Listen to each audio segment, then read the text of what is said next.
Ya son las 6 de la madrugada, 40 segundos. Es un amanecer de jueves desastroso en el estado de Florida, en Estados Unidos, en donde amanecen más de 3 millones de personas sin servicio de energía eléctrica. Fue una madrugada, una noche sin luz. Miles de viviendas están destruidas, desechadas, inclusive el estadio de Tampa, al que se le voló el techo por cuenta de los muy fuertes vientos.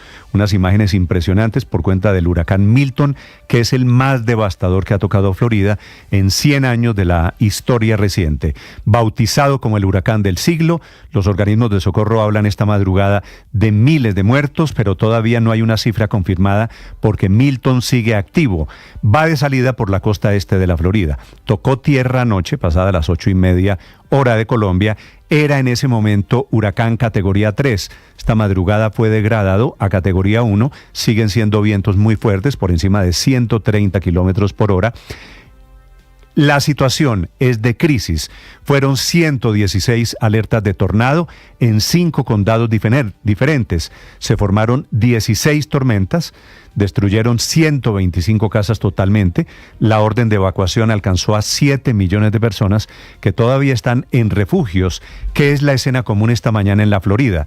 En Nápoles, en Sarasota, en Punta Gorda, en Fort Myers, en Lee Country, las imágenes muestran el ojo del huracán potente y arrasando con todo, un ojo del huracán que logró captarlo la NASA desde el espacio, y son las imágenes más buscadas, más virales esta mañana.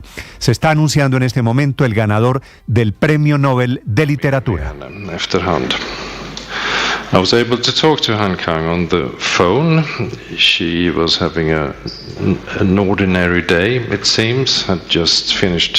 Lo gana, Enrique, la surcoreana Han Kang, una mujer, no muy conocida, le confieso, en Colombia. Ni en este lado tampoco, Néstor, buenos días. No, y ni siquiera estaba entre las listas de las más posibles en las apuestas. Han Kang es una mujer que nació el 27 de noviembre de 1970, es una escritora surcoreana, ganó el premio Man Booker Internacional en 2016 por un texto que se llama La Vegetariana.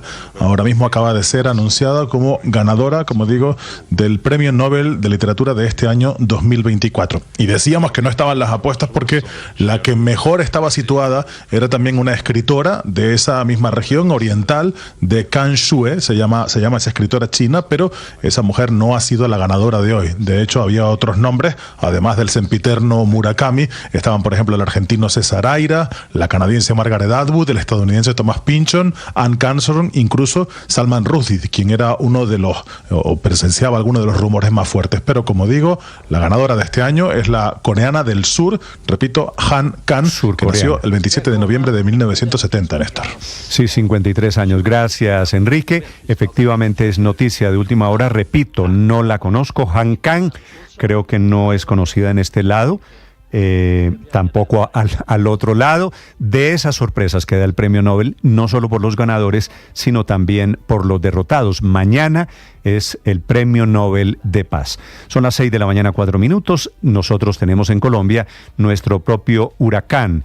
Es la curiosa notificación del presidente Petro, que anoche le dijo a una emisora de Chía, que si van a tumbarnos, lo cito entre comillas, vamos por el poder, que es una declaración, por lo menos curiosa.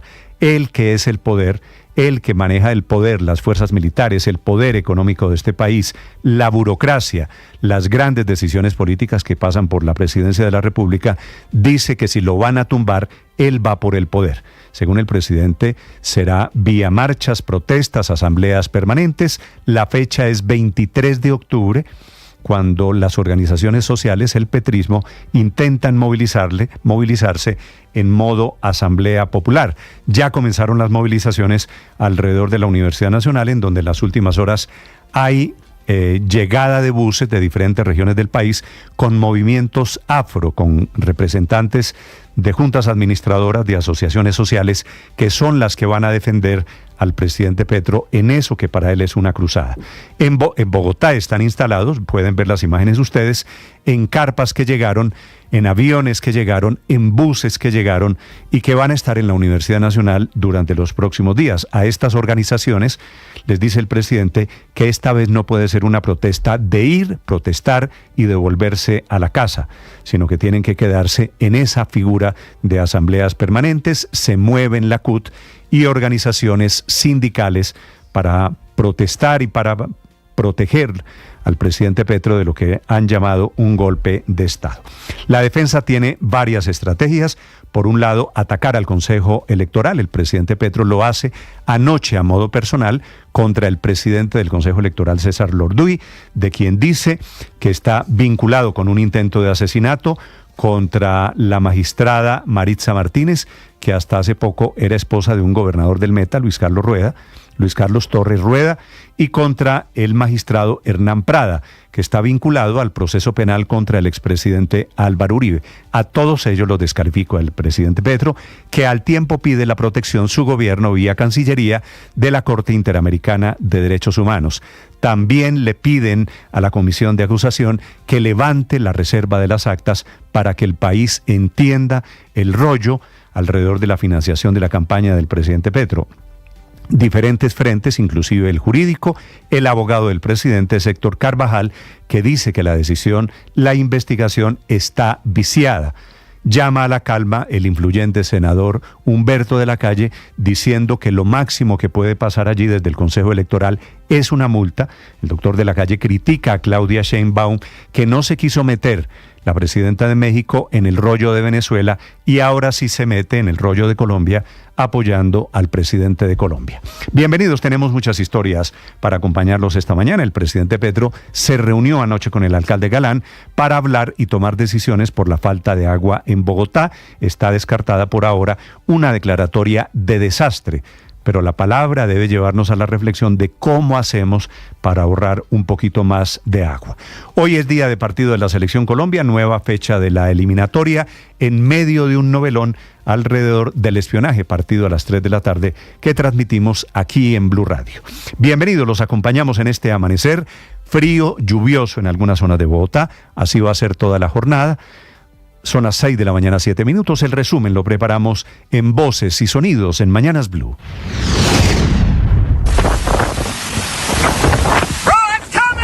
Devastador paso del huracán Milton por Estados Unidos. Milton se encuentra a unos 15 kilómetros al noreste de Cabo Cañaveral, allá en Florida, con vientos sostenidos de hasta 140 kilómetros por hora, y es un huracán categoría 1. Ya en la costa oeste de Florida se levantaron las alarmas por huracán y tormenta tropical luego de una noche dramática cuya verdadera magnitud solo empezaremos a dimensionar una vez salga el sol. Más de 3 millones de personas quedaron sin energía y hubo destrozos multimillonarios. Pero Milton además trajo consigo tornados en las horas previas a que tocara tierra. Se elevaron al menos 116 alertas de tornados en Florida, pero unos 19 se estima que se formaron. 15 condados de Florida, donde habitan unas 7 millones de personas, estuvieron bajo órdenes de evacuación de carácter obligatorio previo a que Milton tocara tierra.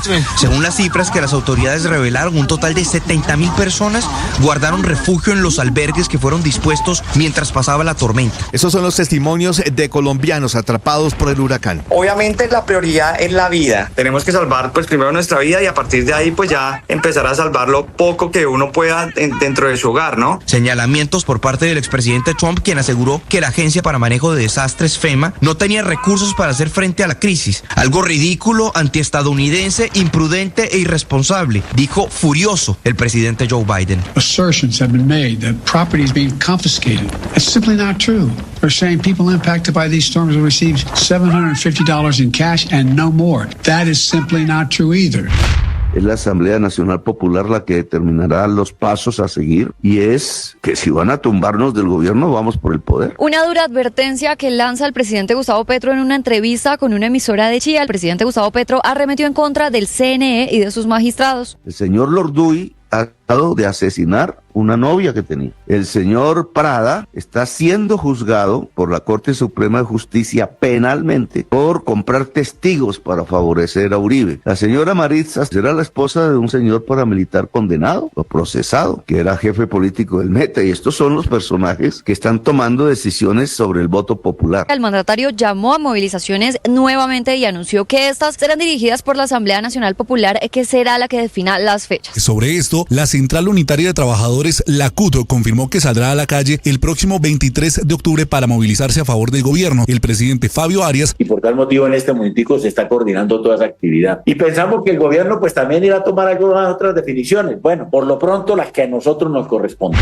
La Junta Directiva de Ecopetrol respaldó la permanencia del presidente de la petrolera, Ricardo Roa. En una reunión extraordinaria analizaron las implicaciones del fallo del Consejo Nacional Electoral que formuló cargos a la campaña Petro Presidente, de la cual Roa fue gerente. Los 9 miembros de la Junta respaldaron a Roa para que se mantenga en su cargo. El funcionario dijo en la Casa de Nariño que su renuncia no está sobre la mesa. Si hubiera una investigación, si hubiera unos cargos que afecten la compañía, yo estaría y revisaría la posibilidad de mantenerme o no en el cargo. El gabinete salió en defensa del presidente Gustavo Petro. Escuchamos al ministro del Interior, Juan Fernando Cristo. Yo creo que el Consejo Nacional Electoral se equivocó investigando al ciudadano candidato Gustavo Petro y no al presidente Gustavo Petro.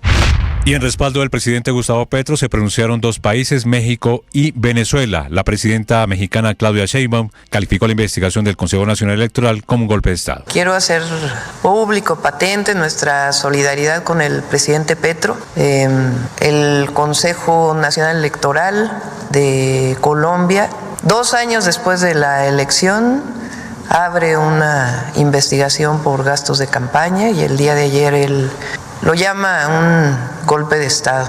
El número 2 del chavismo, Diosdado Cabello. Lo primero es apoyar a Petro. Eso es lo primero.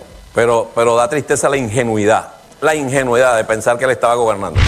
El gobierno de Gustavo Petro radicó en el Congreso su propuesta de reforma política y establece que la elección de los magistrados será hecha por el Consejo Nacional y no por las altas cortes como se había pedido. Entre los puntos claves de esta reforma política, que ya fue radicada en la Comisión Primera de la Cámara de Representantes, se busca la implementación de las listas cerradas y bloqueadas para las elecciones. Uno de los ponentes, Carlos Felipe Quintero. Financiación 100% estatal. Con esto buscamos que el Estado sea el que financie la totalidad de las campañas políticas para que no haya ingresos de dineros privados a estas campañas. Segundo, fortalecimiento de los partidos políticos a través de elecciones primarias, manteniendo así una democracia interna fortalecida.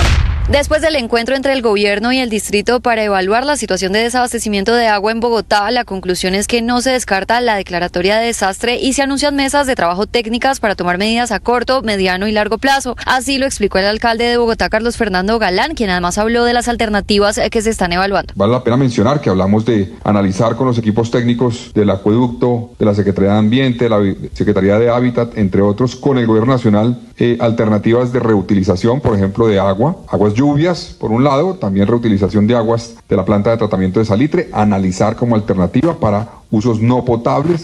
Aunque el país tendrá que suspender la importación de gas durante 4 días porque la planta de regasificación de Cartagena va a estar fuera de servicio por mantenimiento y es la única disponible, el ministro de Minas, Andrés Camacho, se mantiene en que no habrá desabastecimiento de este combustible como lo han alertado los gremios. El ministro sigue llamando a la tranquilidad. Hemos estado verificando las cifras con Ecopetrol, con el gestor del mercado, y creemos que con el proceso de aceleración de la transición en Ecopetrol tenemos las condiciones para atender el mercado en el 2025-2026.